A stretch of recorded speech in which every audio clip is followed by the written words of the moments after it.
선포된 하나님 말씀은 마태복음 28장 19절 20절입니다. 짧은 구절이니 함께 봉독하겠습니다. 시작. 그러므로 너희는 가서 모든 민족을 제자로 삼아 아버지와 아들과 성령의 이름으로 세례를 베풀고 내가 너희에게 분부한 모든 것을 가르쳐 지키게 하라. 볼지어다 내가 세상 끝날까지 너희와 항상 함께 있으리라 하시니라. 아멘. 오늘 본문 말씀은 마태복음 28장 20절에 내가 너희에게 분부한 모든 것을 가르쳐 지키게 하라 라는 부분을 가지고 함께 강의하려고 합니다. 지난주 월요일이었는데 초등학교 동창으로부터 25년 만에 DM이 왔습니다. 읽어보니 부친상 중이라는 거랍니다. 연락이 되는 초등학교 동창들이 조문을 와줬는데 함께 그들과 이야기하다가 저와 나누었던 추억이 생각났다고 연락이 왔습니다. 25년 전의 기억인데 잊고 있었던 그 기억이 너무나 선명하게 제 안에 되살아나기 시작했습니다. 어느 날 제가 길을 가고 있었는데 갑자기 골목에서 제 친구가 튀어나왔습니다. 그래서 제가 너무 반가운 마음에 야 주영아! 하고 손을 올렸는데 자세히 보니까 주영이를 닮은 어른이었습니다. 한눈에 주영이의 아버지겠구나 싶어서 인사를 드렸더니 제 친구의 아버지가 맞았습니다. 그리고 이 얘기를 제 친구에게 전달해서 한참을 깔깔깔 웃었는데 마침 제 친구의 부친이 돌아가시면서 동창들과 함께 그 이야기를 나누었던 겁니다. 월요일날 화요일날은 건강도 좋지 않고 너무 정신이 없어서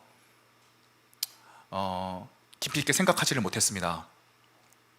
그런데 설교를 준비하고 금요일 토요일 한 주가 흐르다 보니까 그 친구가 저에게 했던 연락들이 마음에 크게 남기 시작했습니다. 그리고 그 이야기를 한번 곰곰이 생각해 보게 되었습니다. 저에게 연락을 했던 그 친구의 마음은 어땠었고 과연 부친을 보내는 그 친구의 마음은 어떤 마음일까? 그렇게 생각을 하다 보니 죽음에 대해서 깊이 있게 생각을 해보기 시작을 했습니다. 제가 착각하는 가장 중요한 중대한 착각은 제 삶이 앞으로 몇십 년 동안 더 이어질 거라는 착각인 것 같습니다. 그래서 삶과 죽음이 만약에 정말 하나라면 나도 언젠가는 죽을 것이고 그것이 당장 내일일 수도 있겠다는 생각을 하게 되었습니다. 맞습니다. 사람은 죽습니다. 인생은 유한합니다. 때론 죽음을 생각하는 것은 우리 인생에 매우 유용한 것 같습니다. 죽음에 대해 깊이 생각하다 보면 결국 오늘 하루를 내가 어떻게 살아가야 될까라고 하는 원점으로 이르게 됩니다. 만약 내가 끝이 있고 당장 내일이라도 죽을 존재라면 오늘 하루 나는 어떠한 삶을 살아가야 될까? 정말 내가 죽을 존재라면 오늘 하루 어떠한 의미와 가치를 가지고 살아가야 될까 생각하게 되는 겁니다. 죽음뿐만이 아닙니다. 우리에게는 항상 마지막이 있습니다. 우리가 하는 일도 마지막이 있습니다. 내가 현재 맡고 있는 포지션도 끝이 있습니다. 오늘 목장별로 앉았습니다. 옆 사람을 한번 봐주십시오. 이 사람을 좋아할 수도 있고 싫어할 수도 있지만 지금 티격태격하는 목장들도 있거든요. 재밌는 건 그 티격태격하는 목장도 끝이 있습니다. 옆 사람하고의 관계도 끝이 있습니다. 가장 중요한 배우자와의 관계도 끝이 있습니다. 우리의 인생에도 끝이 있습니다. 마음이 되게 편해지더라고요. 이번 주는 유독 아침에 일어나기도 힘들고 이 일을 내가 언제까지 반복해야 되나 이런 생각들이 너무 많이 들었는데 죽음을 생각하다 보니까 정말 마음이 편안해졌어요. 그래, 지금 내가 느낄 때에는 매주 루틴을 가지고 반복되는 일을 계속 살아야 되는 것처럼 보이지만 내가 언제까지 우리 청년부에서 함께 전도사로 있을 수 있을까? 이게 어떻게 보면 갑작스럽게 내일 끝나는 것은 아닐까? 이런 생각을 하고 나니까 이 괴로운 루틴되는 삶들이 비록 힘들지만 얼마나 제 안에 의미 있게 다가오던지. 죽음을 생각한다는 것은 삶을 생각한다는 것입니다. 저와 여러분들의 무의미해 보이고 때로는 너무나 어두운 터널을 걷고 있는 것 같은 그 순간 끝이 있습니다. 끝이 있기 때문에 아름답고, 우리의 어려운 일상에도 끝이 있고, 오늘 하루도 끝나고, 이 모든 희노애락의 끝이 있기 때문에 이것은 더욱더 소중하고 아름답습니다. 성경에서는 저와 여러분들의 인생의 끝이 분명히 있다고 얘기합니다. 그리고 이 인생의 끝에는 심판이 기다리고 있을 거라고 말합니다. 이것이 우리 인생을 얼마나 가치 있게 해줄까요?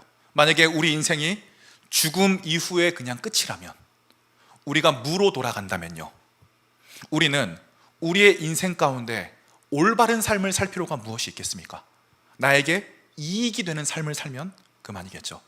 죽기 전에 많은 것들을 누려야 하고, 죽기 전에 많은 것들을 소유해야 하며, 죽기 전에 상대방을 등쳐먹는 일이 있더라도 내가 더 많은 것들을 소유해야 될 겁니다. 하지만 만약에 우리 인생의 끝 이후에 새로운 시작이 있다면 우리 인생에 대한 완전한 시각이 달라지는 일들이 있지 않을까요? 기독교 신앙은 저와 여러분들에게 우리가 삶을 살아갈 때 어떠한 것이 가치 있고 의미 있는지에 대한 새로운 시각을 제공을 해주는 것 같습니다. 여기 계신 분들은 대부분 기독교인들일 겁니다. 혹은 기독교가 어떤 것일지를 궁금해 하시는 분들일 겁니다.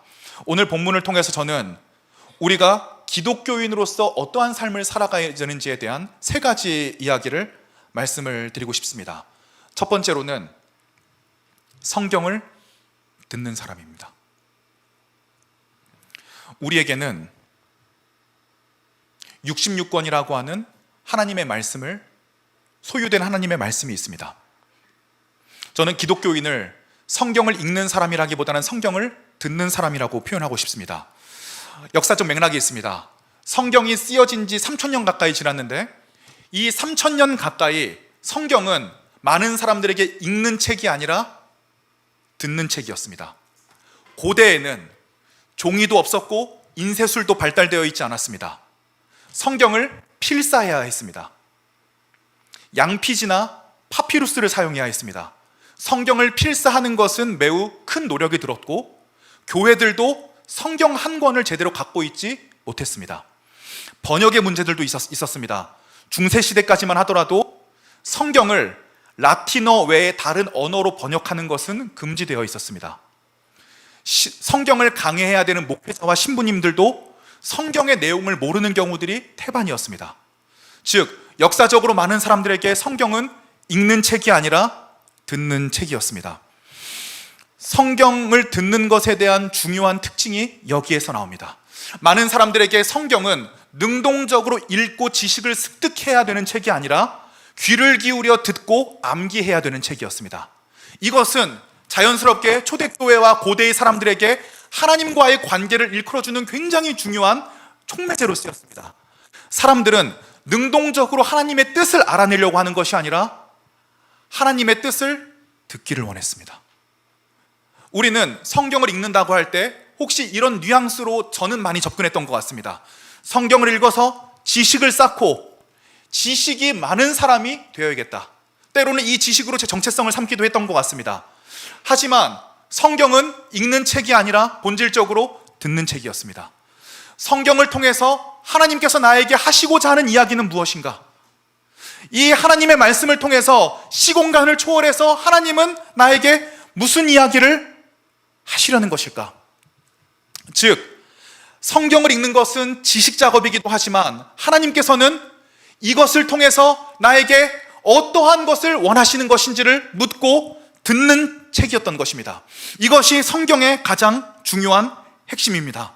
성경을 읽기를 원하는 사람은 하나님께서 나에게 오늘 하나님의 말씀을 들려주시기를 원하시는 사람을 인정한다는 뜻이었습니다. 하지만 이제는 성경이 능동적 읽기로 변화되었습니다. 우리는 성경을 숙제처럼 읽습니다. 지식을 습득하기 위해 읽습니다. 나의 의견을 주장하기 위해 읽을 때도 많이 있습니다. 우리는 듣는 법을 잊었고 고대 수많은 사람들이 성경을 듣던 것과는 전혀 다른 방식의 성경 읽기를 취하게 되었습니다. 지식을 쌓아야 됩니다. 하지만 그 지식 속에 하나님께서 우리에게 정말 어떠한 이야기를 하시고 싶은 것일까? 오늘 내 하루에는 어떤 문제점이 있는가? 나는 이 문제점 속에서 어떻게 느끼고 있는가? 혹여 내 목소리와 사람들의 소리에 너무 많이 귀를 기울이고 청종하느라 가장 중요한 하나님의 목소리를 듣고 있지는 못하는가? 이것이 우리가 생각해야 되는 지점들입니다. 특별히 저는 우리 안에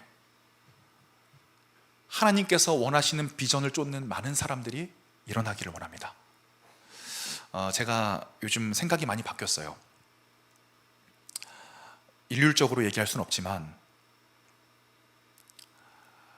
이전에는 누군가가 저에게 많이 물어봤습니다. 꿈을 쫓아야 될까요? 경제적인 요건을 쫓아야 될까요? 상황이 너무 다르죠. 정말 너무나 경제적으로 진짜 먹을 게 없어서 당장 경제적인 문제를 해결해야 되는 친구들에게도 있을 수 있고, 아니면 꿈을 쫓을 수 있는 여건이 되는 친구들도 있을 겁니다. 이전에는 그래서 네가 원하는 대로 그 경제적인 요건을 따를 살면 그렇게 살아라라고 얘기를 많이 했는데, 물론 지금도 바뀌진 않았는데 잘 들어주세요. 궁극적으로는 좋아하는 일을 해야 된다는 쪽으로 많이 바뀌었습니다.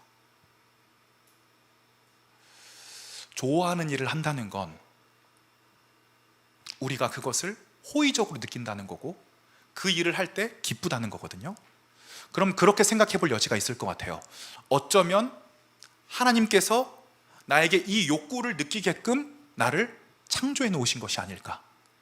즉, 때로 우리가 어떤 일을 할 때 기쁨을 느낀다면 그 일이 정말 하나님께서 우리에게 주신 일이 아닌지를 한번 깊이 숙고해 봐야 된다는 이야기입니다. 일단 그 일을 좋아하면 잘하고 싶습니다.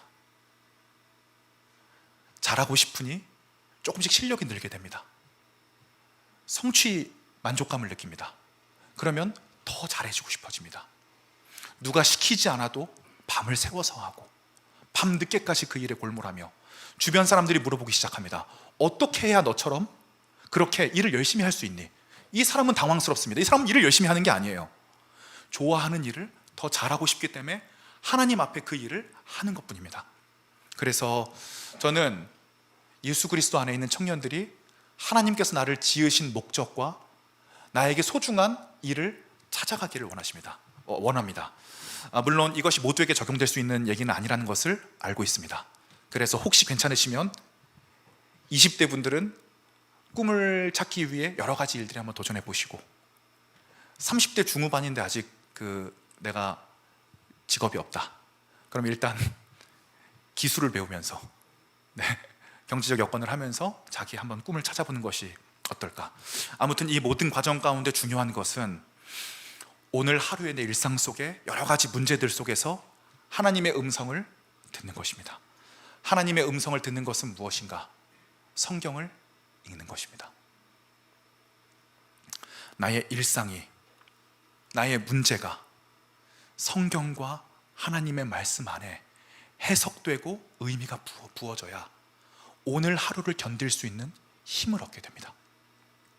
그래서 제가 여러분들께 하루에 10분만 성경을 읽고 큐티를 하자, 진입장벽을 낮추고 싶은 거예요.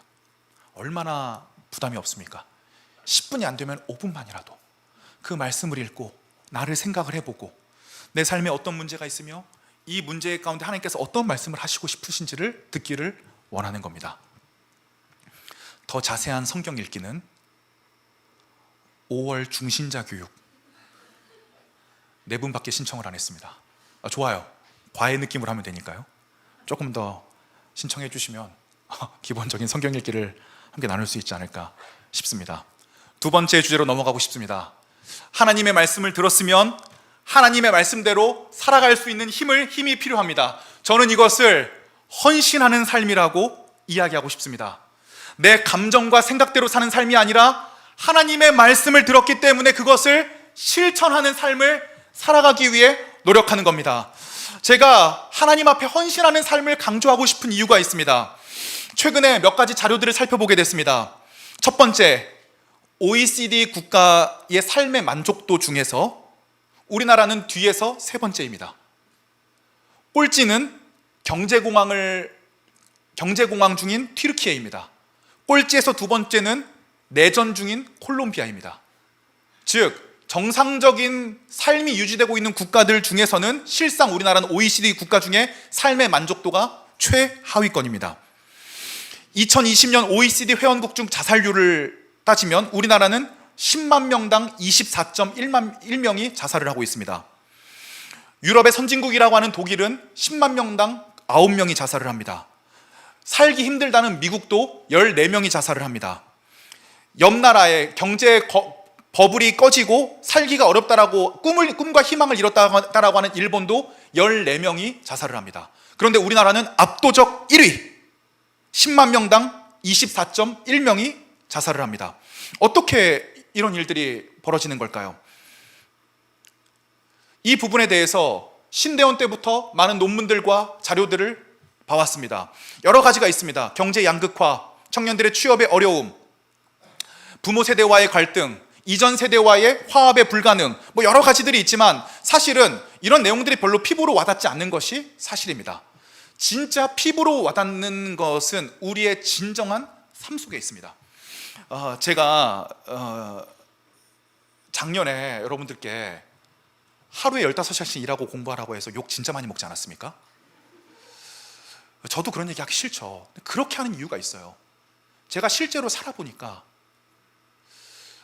저같이 평범한 남성 기준, 특별한 재능이나 어떤 외적 조건을 가지고 태어나지 않은 사람들의 입장에서 우리가 유일하게 변화할 수 있는 부분이 노력의 부분이기 때문에 그렇습니다. 어찌됐건 살아남고 여기에서 생존하기 위해서는 경쟁력을 쌓아야 되는데 그 정도의 노력이 없이는 경쟁에서 맞붙기가 어려운 점들이 너무나 많은 것 같습니다. 이 부분도 우리에게 좌절을 안겨다주는 굉장히 심각한 부분인 것 같아요. 현재 대한민국은 대학 진학률이 80%입니다. 고학력자가 너무 많은 세상이고 모두가 노력하는 세상에서 때로는 내 노력이 빛을 발하지 못할 때가 많은 것 같고 내가 노력해온 만큼 결과를 가져가지 못할 때가 너무나 많은 것 같으니 얼마나 상실감이 들겠습니까? 또 때로는 너무 쉽게 돈을 버는 친구들도 발견을 합니다. 투자를 하던가 부동산업을 하던가 내가 볼 때는 사기 같은데? 아니 저런 사기를 쳐서 이렇게 쉽게 돈을 번단 말이야? 그럼 이전과 완전히 부의 기준이 달라지게 됩니다. 이전에는 열심히 일하면 집을 사고 성공할 수 있다는 가능성을 가지고 있었습니다. 그래서 좋은 자가 아파트에 살거나 좋은 차를 끌고 다니는 사람은 저 사람은 평소에 많은 노력을 기울였을 것이다 라고 하는 리스펙이 있었습니다. 하지만 요즘에는 그런 리스펙이 없는 것 같아요. 왜? 너무나 쉽게 부정적인 방법으로 편법으로 돈을 버는 사람들이 많다는 것을 우리도 알고 있기 때문입니다. 점점 노동과 노력의 가치는 낮아지고 어떻게든 돈을 벌어서 성공한 사람들, 코스프레를 하는 사람들을 볼 때 상대적 박탈감을 느끼기도 하는 것 같습니다. 저는 이와 같은 사회 현상을 보면서 에리 프롬의 소유냐 존재냐라고 하는 책들이 떠올랐습니다. 20대 때 초반에 읽은 책인데요. 에리 프롬에 따르면 어떠한 사회든 어떠한 문명이든 소유 중심의 사회와 존재 중심의 사회가 있다는 겁니다. 존재 중심의 사회라고 하는 건 인간이 어떠한 조건을 갖추지 못해도 그 존재만으로도 사랑받아야 된다는 통념이 있는 사회, 이것이 존재 중심의 사회고, 소유 중심의 사회는 소유한 사람만이 사랑받을 전제 조건을 가지고 있다라고 생각한 사회입니다. 저는 저희 나라가 급격한 자살률, 또 국가 삶의 만족도 최하, 거기다가 2020년 여성가족부에서 가족 실태조사 분석을 한 결과에 따르면 부모를 경제적으로 부양해야 된다라고 생각하는 인구가 2015년 57.4%에서 2020년 39.4%로 떨어졌습니다. 저희 부모님만 봐도요, 자식들 눈치를 보세요. 어떻게 노후는 우리가 잘 해봐야지. 부모님들도 느끼고 있는 것이죠. 이제는 자녀들이 부모의 노후를 책임질 만한 여유가 없다라는 것을요. 또한 2021년 한국보건사회연구원에서 자녀 1인당 양육 비용을 계산해 줬는데 자녀를 낳으면 한 달에 72.1만 원이 든다는 겁니다. 그런데 자녀라고 하는 건 20살이 넘을 때까지 어떤 경제적 수익을 올릴 수 없는 존재입니다. 요즘 같은 시대는 아마 30살까지는 올바른 경제적인 수익을 올리기가 힘들겠죠. 그러면 한 달에 72만 원씩 30년이면 대체 부모는 자식에게 얼마를 투자해야 될까요? 이것이 출산율 0.64라고 하는, 굉장히 심각하다고 하더라고요. 여러분들 진짜 진짜 제가 이렇게 책임 없이 이런 말 해도 될지 모르겠는데, 이제 우리라도 진짜 이게 대한민국 멸종 위기래요 지금. 멸종 위기라고 하더라고요. 진짜 우리라도 어떻게 진짜 공동 육아를 할 수 있도록 교회에서 어떻게 진짜 시스템을 만들어 가지고 진짜 이게 어떻게 해야 되는 게 아닌가. 진짜 아무튼 왜 이런 상황이 발생을 할까? 사회의 통념이 존재 중심에서 소유 중심으로 넘어갔다. 그래서 소유한 사람들을 볼 때는 그 사람들을 부러워하고 그 사람들과 나를 비교할 수밖에 없고, 한 사람의 가치가 소유로 결정되는 사회 속에서 우리가 어떤 훈련을 해야 되겠습니까? 소유 중심의 인간에서 존재 중심의 인간, 즉 사회 통념이 이야기하는 인간에서 성경적인 인간관으로 우리 스스로를 훈련시켜 나아가지 않으면 우리가 우리 아랫세대와 스스로에게 어떠한 유업을 물려줄 수 있다는 말입니까? 우리 자녀들에게도, 우리 아랫세대들에게도 좋은 대학을 나오고 많이 소유하고 좋은 차를 타지 않으면 너의 인생은 실패한 것이라는 통념을 전수해 줘야겠습니까? 저는 저와 여러분들이 이 시대에서 가장 중요한 책무를 맡고 있다고 생각을 합니다. 사회에서 흐르는 그 소유 중심의 분위기를 성경 중심의 존재 중심의 분위기로 바꾸는 것입니다. 그렇게 하기 위해서 저와 여러분들부터가 소유 중심의 삶에서 존재 중심의 삶으로 움직이는 매일매일의 노력들이 필요한 것입니다. 세 번째 이야기하고 싶습니다. 기도하는 삶입니다.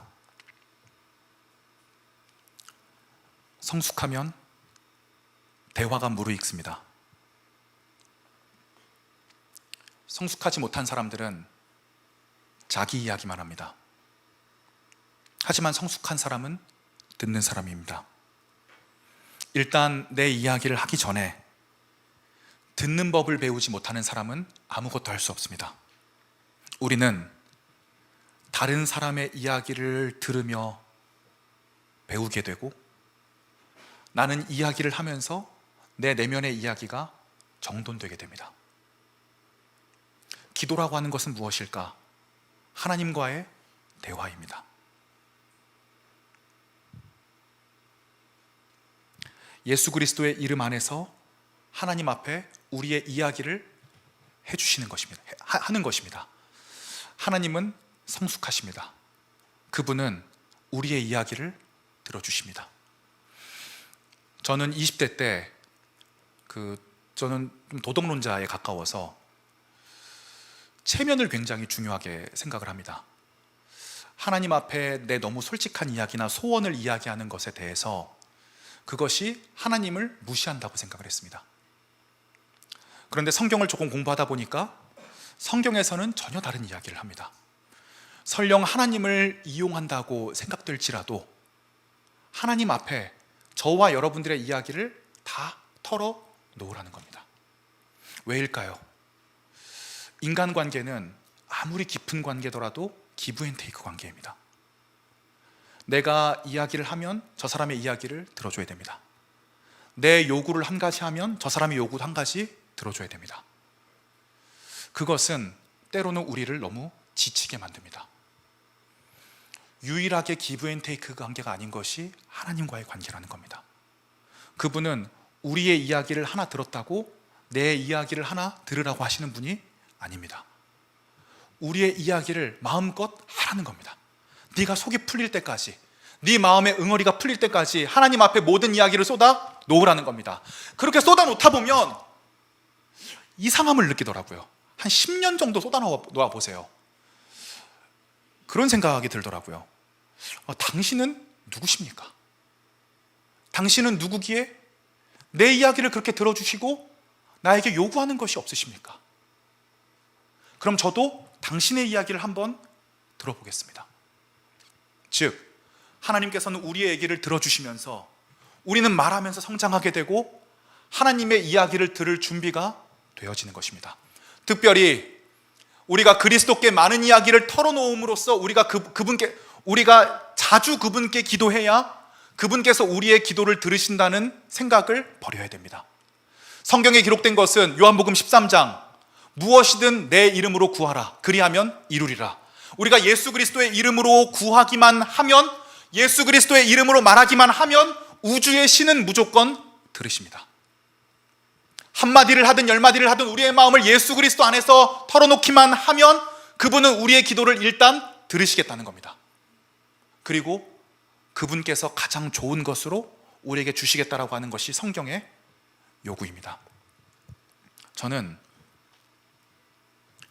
이 기도하는 삶을 특별히 셀 모임에서 연습될 수 있기를 축복합니다. 목장 모임에서 다른 사람들에게 내 감정을 털어놓을 수 있다는 건 엄청난 용기가 필요한 일입니다.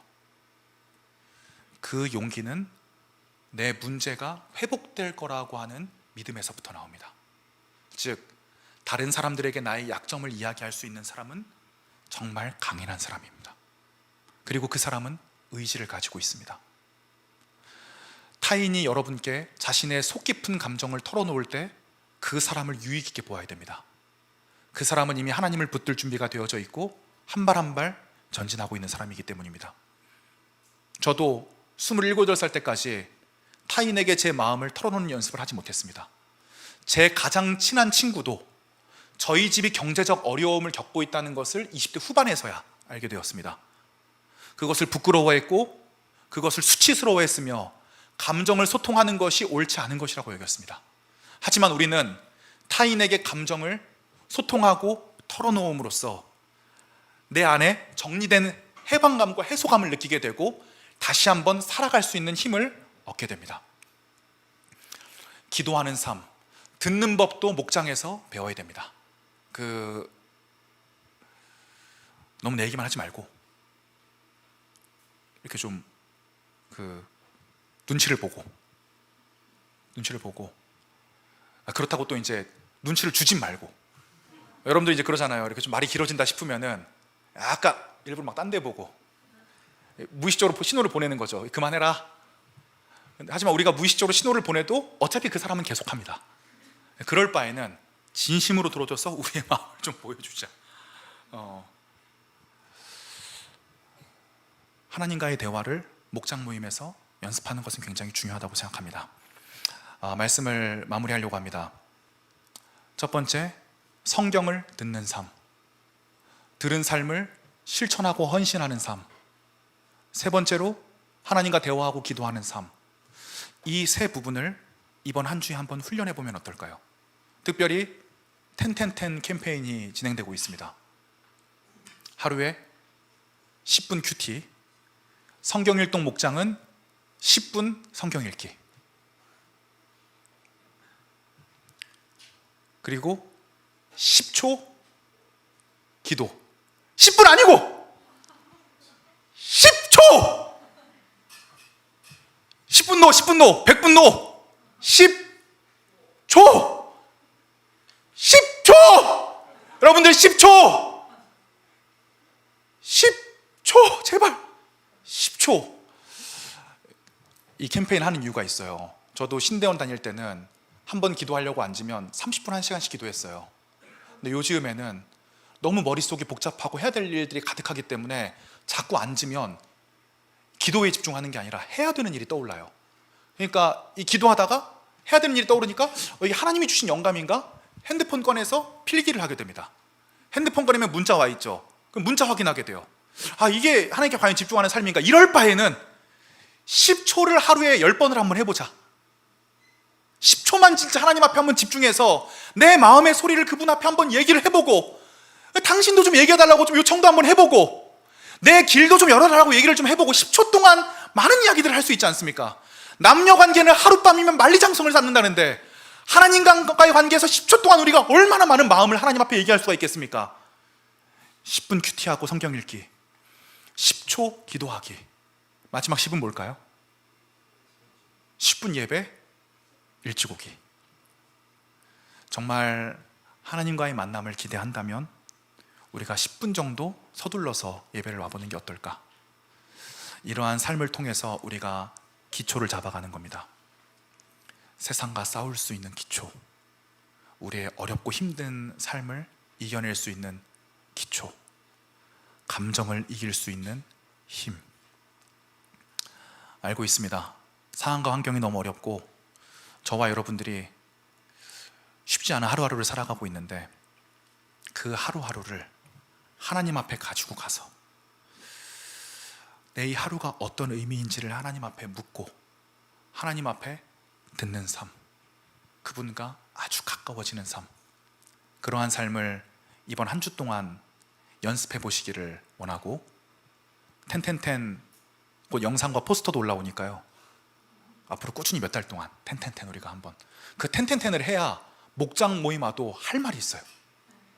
그걸 안 하면 목장 모임 와서 지어내야 돼, 얘기를. 그리고 혼자 지어내고 어떻게 생각하는지 아십니까? 야, 오늘 이번 주도 하나님 앞에 살았던 것처럼 목장원들 잘 속였다. 그리고 때로는 그게 진짜 본인인 줄 알고. 왜 그걸 알까요? 나도 20대 때 그랬으니까. 한번 실제로 살고 와서 그 얘기들을 서로 나누는 과정들을 통해 우리가 하나가 되고 함께 여러 가지 어려움들을 이겨낼 것입니다. 저와 여러분들이 성령으로 충만하게 돼서 10년 뒤에는 여러 가지 어려움들을 버텨낼 수 있는 믿음의 사람들로 성장하기를 주님의 이름으로 축복을 드리겠습니다. 우리 함께 이 찬양 고백합시다.